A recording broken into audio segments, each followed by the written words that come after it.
tends to run back and collects there. So that actually is a convenient little seep, or seep spring for the people who live here. And for some, that was their major source of water. Now, Cliff Palace, we know of some springs around either edge of that structure, and here there's a seep at the very bottom in addition to the one up here. In fact, when we walk alongside, you'll even notice where they've hollowed out little spots, almost cup areas. There will be a dozen of them when we walk over there, that they've been very ingenious in figuring out what the gravity flow line was and hollowed out those little cups as if that seep would run over, and then the water would just go down to each of those cups, one after the other, collecting the water that would run off. Pretty neat. Well, again, with the sandstone, it's fairly soft, so it would be fairly easy to shape. And that's a good thing, because they had no iron or steel at all. What they had to use were other forms of rock that just happened to be harder than this stone. They probably got it from Montezuma Valley area, or maybe the Mancos River about 8 miles away. But as they would shape these stones into bricks, anything that fell off from the side of it, they actually would use in the mortar, kind of chinking in the middle of it, so that when that mortar dried, it wouldn't shrink up too much and become unstable. So, double purpose there. You can see this timber right in front of us, and towards the end there are a couple areas, almost coin-like, where they have taken samples. And you'll see an entire pile of timbers laying in one room over there with samples taken out of each one. Those core samples are so that they can do tree ring dating, or dendrochronology, which is done at the University of Arizona. Not only can they tell the exact year that the timber was cut and put in place, but they can also determine what the weather was like, how much moisture they had those years. And I have seen a chart of the moisture going back to, I think it was the 400s, which is pretty amazing. And it averages out to 18 inches per year. One year, I think in the 600s, they had a year of 42 inches of moisture. Just before these people left, though, they had nothing. They had a span of 24 years that they suffered through a drought. That wasn't enough to scare them off, so there had to be other factors. And we'll come back to that in a moment. But this tree ring dating is pretty terrific.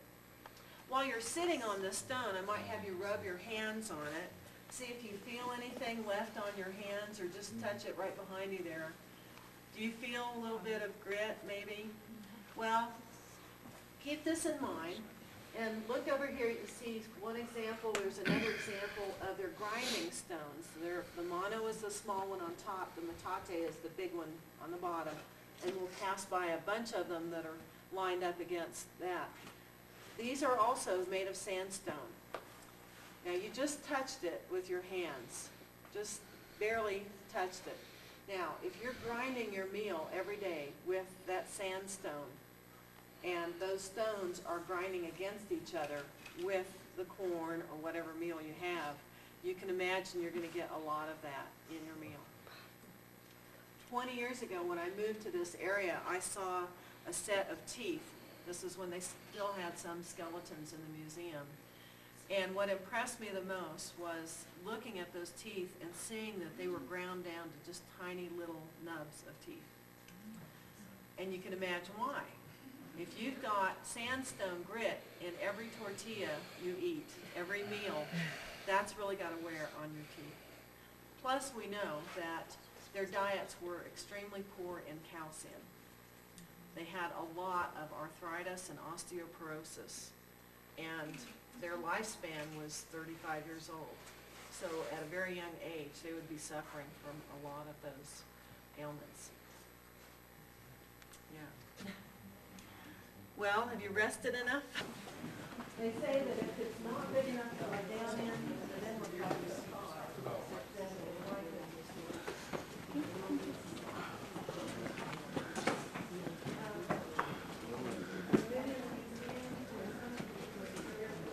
slowly, John.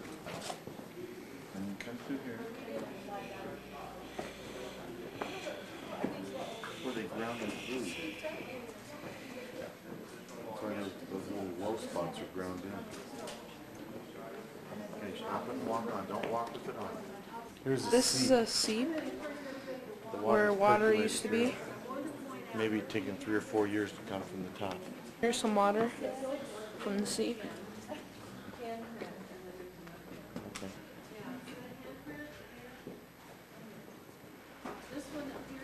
There. These are from what? These are from 800 years ago? 800. 6 fingers. And there's another. As far as There's building Dan. structures, evidence of buildings. What is it, Dan? Let's go fast. What Danny went up. And there's guesses. It's like a pit where they had fires. What I wanted to point out here, How do you like it, Peter? Peter? there are two kivas here. I guess he doesn't want to talk. To stand behind me, or that is the deflector wall to help spread air around the room. So it didn't, they had a gust of wind, it wouldn't hit right into the fire pit and then ashes in your face. So that would spread the air around. Then the fire pit, and after that, this hole is the sipapu, or spirit hole. And they felt that their spirits had to emerge from Mother Earth and to join with their bodies, and that they actually would be going on to another life even after this. We feel that this is certain because of our studies of the other Pueblo tribes, particularly the Hopi tribe, that has lifeways that are very similar to what we're finding here. Pilasters, and these columns, together with some timbers that came up from the floor of the kiva, supported the roof structure. And they would run those juniper timbers from one to the next on around, building it out several directions, and then adding different layers of plaster and more layers of timbers up to the point where maybe even we're standing here so that they could walk across it. They used it like a courtyard space. In the center of it, they had an entranceway down into the kiva. But that's probably where they would school it, something that they would use in a ceremony. And some kivas have tunnels into other rooms or other kivas, and we'll see an example from a couple of them as we go outside this way. Yes? I was thinking about this on my way driving out here this morning. If people believe that they were born again or lived earlier lives, wouldn't it be a wonderful way to find out about this stuff was to contact someone that used to live here and talk to them and ask how it was when they used to live here? What do you think? If the people can put them in a state so they can remember the past, then ask them, hey, what was life like here? What was the weather like? What did you eat? You know, what was going on back then? And I think that maybe people in current day might do that. I'm just thinking, why hasn't it? The handprint high on the wall. Et là, elle montrait là. Tu regardes devant nous quand c'est trop tu peux relier sur la droite, tu as des traces de pointillés.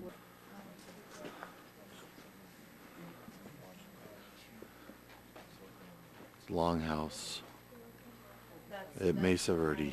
get the rainwater to drain away from the sides. These ruins are approximately 800 years old. Well, we might go down here. Quite spectacular.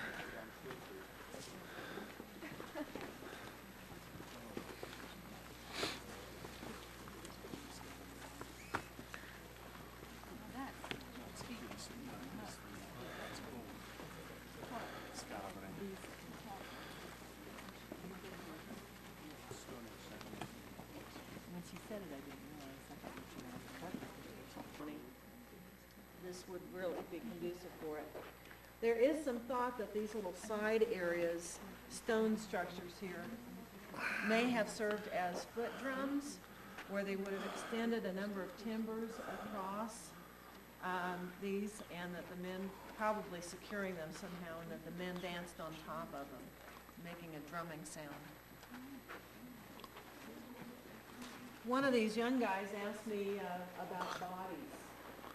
And yes, there have been a number of bodies that have been found over the side of the cliff. They call it a trash midden area. And some of them were wrapped up almost mummy-like the Egyptians have done. And some were wrapped with certain artifacts, possibly bowls, highly decorated pots, things that they might use in the next life. And a few were found with elaborately decorated pots or bowls placed over the face. Guys, can we not mess with the water there, please? With bowls placed over the face with a hole pierced through the bottom of it, so that we feel that they wanted the spirit to be able to escape. That's the reason for the hole in the bottom. But they were rolled now.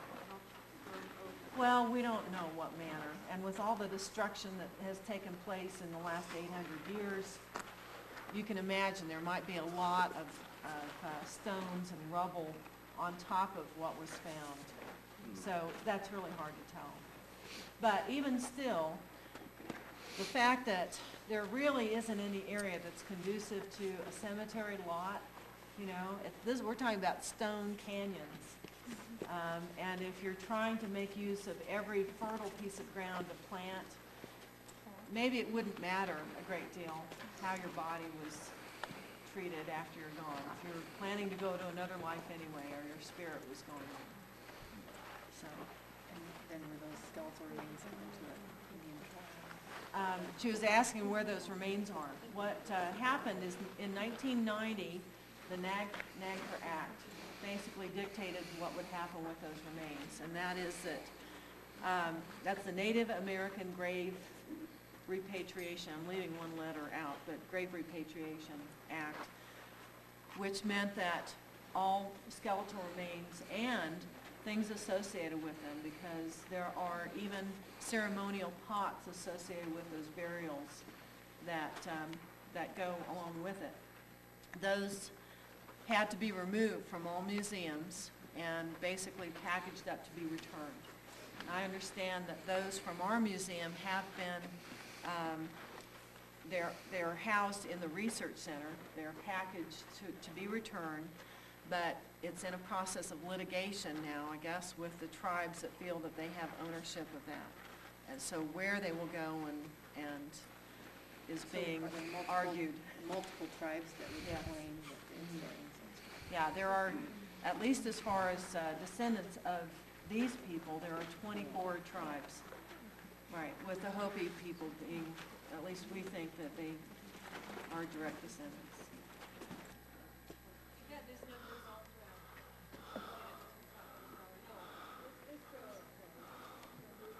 This is Step House. This is a walking tour. We had to walk a little ways, not too bad.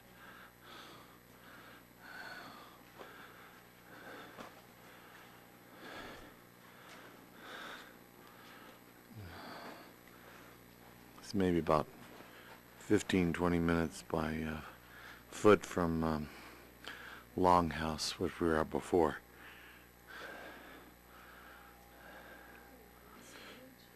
The netting is to keep the deterioration. The insects are burrowing in. Some wasp-like insect likes to burrow into the mud.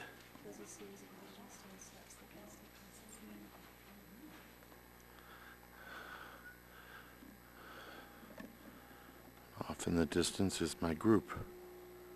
They don't like to wait for me. Well, they can take core samples out of the wood and do dendrochronology studies, and so they can test within a year or two of when those wood beams were cut. There's also radiocarbon dating. Whoa. I think there's enough evidence to suggest it was one continuous occupation of Mesa Verde. In the early centuries, from about AD 1 up until 500 AD, these people were mostly nomadic. They weren't building permanent structures. People were probably coming and going and traveling through the area. But about 450 AD, they started to settle down and they started to build these structures. And then over the centuries, they started to improve their building skills, their technology. Yeah, and they started to, this actually evolved into this. Ancestors emerged from an underworld into this world through a round opening in the ground. So this, this round shape may be very sacred to them. And they said that they danced in some places. So, but what kind of, would it be like, would it anything with the piano? Well, we have no way of knowing that. But, many of the dances themselves and some of the chants and songs have been handed down for many generations. Yeah, so you can still go visit some of the Pueblo groups today and watch some of their dances and see some of their costumes that have been depicted in rock art and, all types of things have been found, carvings. Yeah, you can see it. Spruce Tree House. We're on the way. Better catch up with the group. Anthony. Kashka. You can always wave. Yeah, someone was saying something. I will catch you, don't worry, it's downhill. It's the uphill that's the problem. This is just a nice spot. You can wave, Danny and John. You wait, get your picture taken. Ready? Ready? Bye.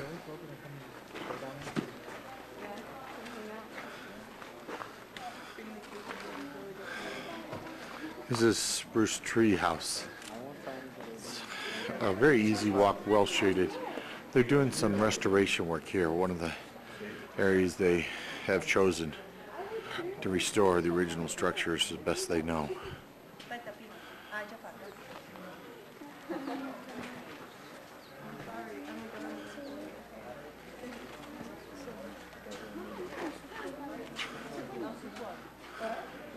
Yeah.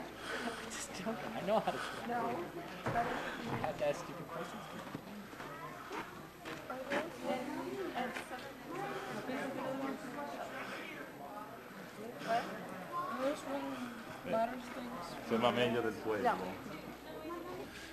Still at Spruce Tree House here. We're getting a better angle. Some of the internal structure.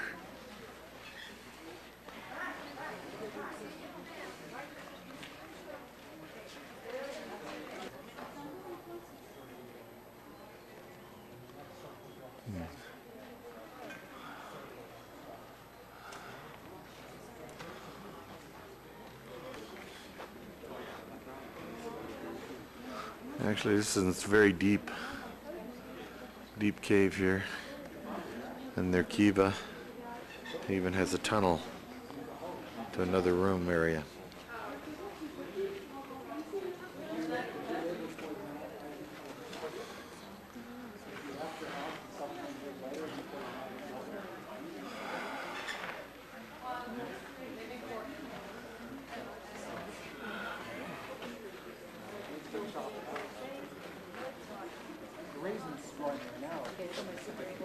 So well.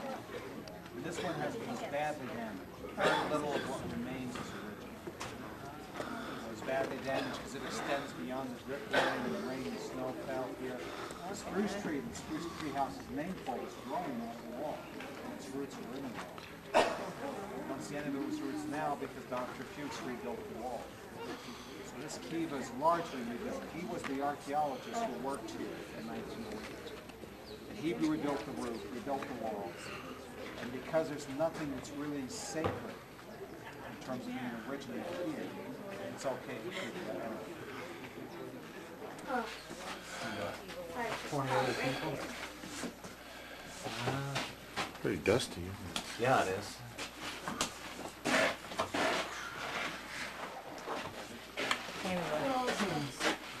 Bringing people in here. You keep thinking everybody's down here, but nobody's down. Yeah. Cliff Palace, the largest of the dwellings.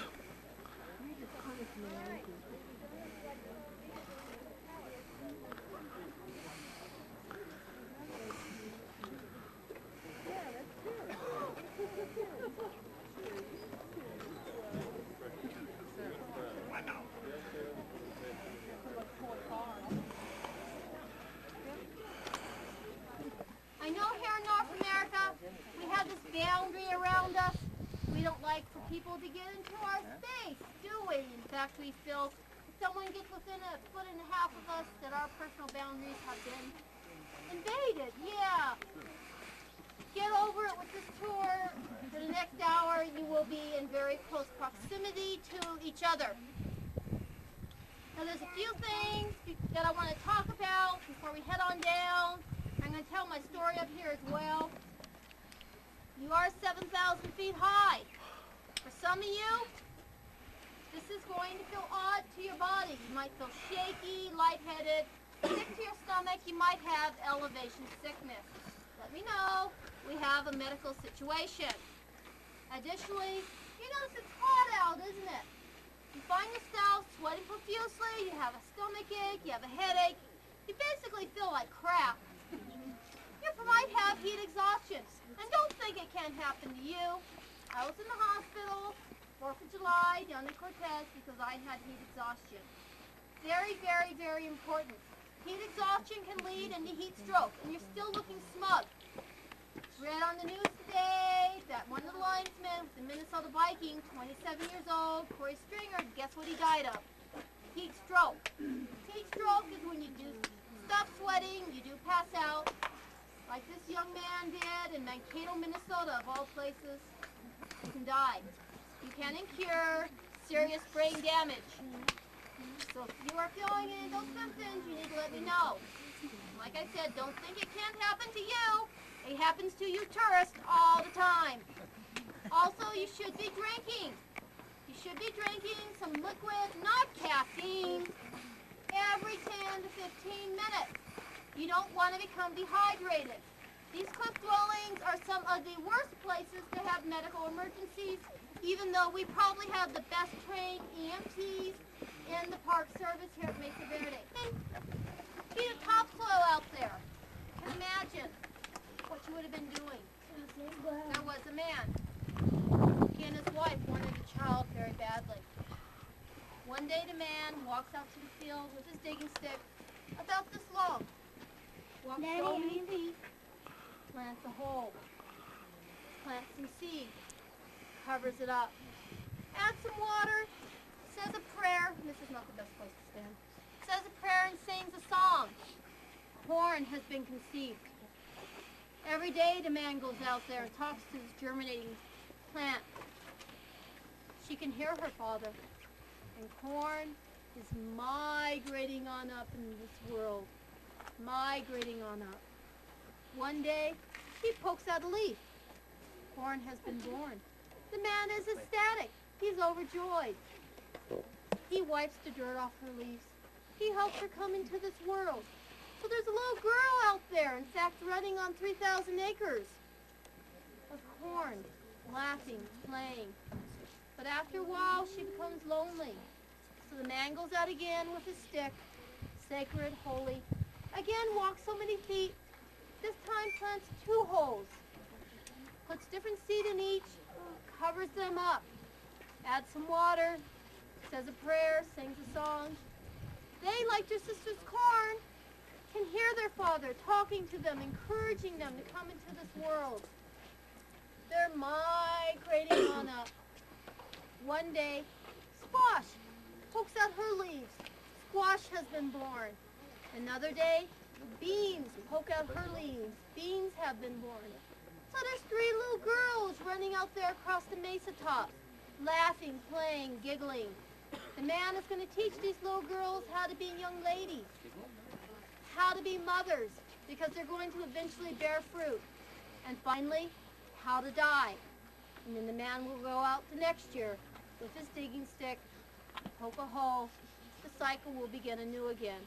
Now that sounds pretty similar to the lifespan of a human being, doesn't it? We're born, we have children, we die, and the cycle begins anew again. In fact, the Hopi believed that the flesh on a human being is like the flesh on an ear corn. It has a soul, just like you have a soul, just like my hat has a soul, just like my temperamental computer has a soul. And I know it has a soul and is a being because when I swear at it and threaten to throw it across the wall, it does respond. Okay, some of you might feel the same way about your car. Okay, your car does have a soul and it does listen. So you had to know a lot about your environment, didn't you? In order to be a farmer, when to plant, when to harvest, and you'd know that by watching when the sun set and rose on the horizon over time. So these people were farmers. What other people were they? Who can tell me? Hunters? Hunters! Gatherers. Let's start with hunters. What do you think they would have hunted? Rabbit, Buffalo, deer. Peter Cottontail, what? Deer. Deer, elk, at certain elevation are sort of the same thing. What else do you think? Bears, quail.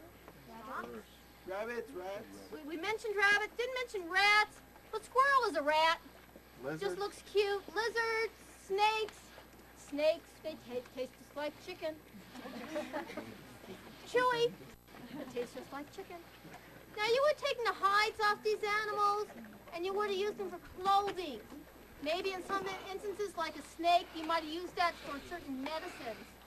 Maybe same with bears as well, taking certain parts of it and used it as a ceremonial medicine. Today, among many native peoples, we use bear grease as a type of medicine. You would have used their meat for protein, and you would have used their bones for tools. So these people were farmers, they were hunters. Now there was one animal someone didn't mention. We have it at Thanksgiving. Does anyone know what it is? Turkey. Did they hunt turkey? They raised it, domesticated. They domesticated them, exactly. Probably caught a male and female turkey, put out the flight feathers. Turkeys are noticing they're not going anywhere but there's food down there. They're not going anywhere but there's food down there. They're going to repopulate, they're going to get the axe. They're going to take the feathers, they're going to weave the feathers into something called feather cloth. And you probably read that they made turkey feather robes. They didn't literally weave the feathers together. You take that part away from the feather that goes up the middle and spin it into a cloth. It's called feather cloth. It's very lightweight, keeps you very warm. It also keeps the rain off of you. Again, they're going to use the meat for protein. They're going to use the bones for very pretty turkey bone necklaces. There's a turkey that lives by me. It's a young tom. I want to kill it sometimes. 4:30, 5 o'clock in the morning. Gobble, gobble, gobble. Gobble, gobble. I swear the thing is courting me. I throw rocks at it. It comes back every morning. Gobble, gobble, gobble. Gobble, gobble. So these people were farmers, they were hunters, they were turkey herders, and as you can see, terrific masonries. Someone mentioned gatherers. What do you think they would have gathered? Berries or service berries down Nuts, there? yeah. Nuts, exactly. What kind of tree is that over there? Pinyon Turn pine. around. Look at it. Take a good look at it while I dig for my personality here. Yeah, you'll notice it has some cones on it. Little cones. They look a little bit like this. A little bit like that. They usually are ready to harvest September, October. And under the petal of each cone, there's a little nut. This big. 638 calories per 100 grams. For those of us who are metrically challenged, that's a little over 3.5 ounces. Or, my nose is easier for me, 5,000 calories a pound. Very high in calories. Also the needles on that, chew on those, you get your doses of vitamin C. The sap on that, you can use as a cough expectorant, as well as the sap on the Douglas fir. What kind of plant is that right there? Looks like an aloe vera. Yeah, that's a yucca plant. We have two varieties here at Mesa Verde. Broadleaf, which they would have woven into mats, and along with your furs, placed in the bottom of your kivas and in your rooms to sit and sleep on. Also in the sandals. This is the narrow leaf, and you would have woven that into baskets. Maybe lined it with pine pitch to make it waterproof to hold water. Maybe store seeds in. Also, you would have woven it into cloth. Breech clout for a man, apron for a woman. Also maybe rope, mixed with human hair and dog's hair. You ever try to break your hair? Doesn't break, does it? It's very strong. Navajo, what? What? It's not why it's strong. Yeah, it's not why it's strong. Also, the Navajo called this plant a soapweed plant. You take the roots out, you pound them up, you let them dry out. Reconstitute it with water, it's very sudsy. Use it as a soap, shampoo. Does wonders for your hair. Right now, many of these are in the fruit stage. We refer to them as a banana yucca. Some of the fruit are this big. You can eat them while they're green. They're rather mealy. When they turn brown, they're very sweet. Don't pick them. It is against the law to take anything out of a national park. You can go to jail for 5,000 years or risk a $10,000 fine or both. That's just to warn you in advance. Anyone know what that tree is right there? This is what it looks like right here. Juniper. Utah juniper, you betcha. Now, notice some of these have some blue-green berries. That is our basis for gin. These people didn't use gin. They would have eaten them. In fact, your Navajo and Hopi peoples, they still use the berries in their cooking. They're very tart. They have their own unique flavor, that's all I can say. But you let them turn brown, there's your basis for a tan dye, as well as a remedy for a urinary tract infection. The wood on this tree is very, very dense. This tree right here is probably 75 years old. They would have used this here and at Balcony House in their construction. At Long House, you probably would have used more Douglas fir and other pines. The bark on this tree, as you can see, is shaggy. It doesn't splinter. Who has a baby? Who's had a baby? What do you think you'd use it for? Diaper. No, diapers. Diapers. You bet. Very absorbent. My mother died. I'm turtle cleansed. I'm going to pick on you because you have turtle earrings. Yes. My mother died. You're going to help me bury her. When we are in our mother's womb, we are encased in the lining in the fetal position. When we go back to Mother Earth, we once again go back to the fetal position, again like this, encased in the lining. You're going to go to a Utah juniper tree. You're going to take some of its bark off and weave a shroud for my mother. I'll take a place to where I'd like my mother to be buried. We'll take her there. We'll wrap her in that shroud, which you so kindly made for her. Give her some good she'll need for the spirit world. Cover her with dirt, say a prayer, sing a song, and then life will go on. A Hanukkah. Thank you for helping me bury my mother. My mother did die, and it is very similar to how I buried her. So these people were farmers, they were hunters, they were turkey herders, they were gatherers, they were terrific masonries, they were pottery makers, they were basket makers. These were sophisticated people. Do we have any questions before we head on down? You getting tired? No. Last big one. Okay. We'll see what it looks like here. I'll turn around. Hey is a Navajo greeting. And when someone in Navajo says yatehe, you respond by saying yate. Yake. So I'm going to say yatehe.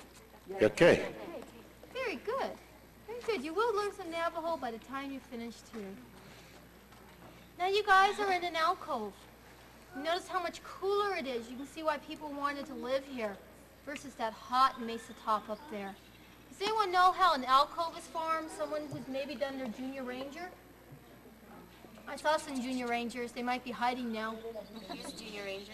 She got Junior. lost. She got lost, huh? Okay. This rock right here, this is called Cliff Palace Sandstone. It's very, very porous. Sandstone and water have a relationship. The water percolates on down. We had some rain showers earlier today. By tomorrow, it will have passed all the way through. In the winter, it's going to freeze and contract. But it's going to percolate on down, kind of like filters many of you have on your tap water to purify it, to make you think you're getting bottled water, but you're actually not. Taking out the impurities, although this stuff does. Percolates on down until it hits a rock called shale. Shale and water do not have a relationship. That is shale over there. Shale is not porous. The weight, the pressure, the force of the water, it's going to push against that shale, forcing it to fall down, along with huge chunks of sandstone with it. Thousands of years, there's your building material right there.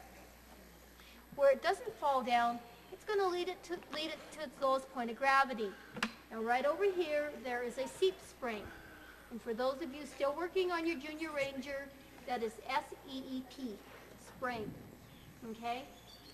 1960, that spraying was becoming so active, we had to put a pipe in because the water was running to Burns. Now you look over here. Isn't this something? It's beautiful, isn't it? Who knows what this top layer might have been used for? Storage? Storage, exactly.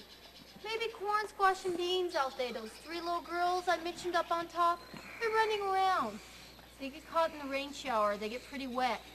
They need to be dried out. Maybe in some cases, a few thousand years. Because we have found corn up there, remnants of squash, and some beans.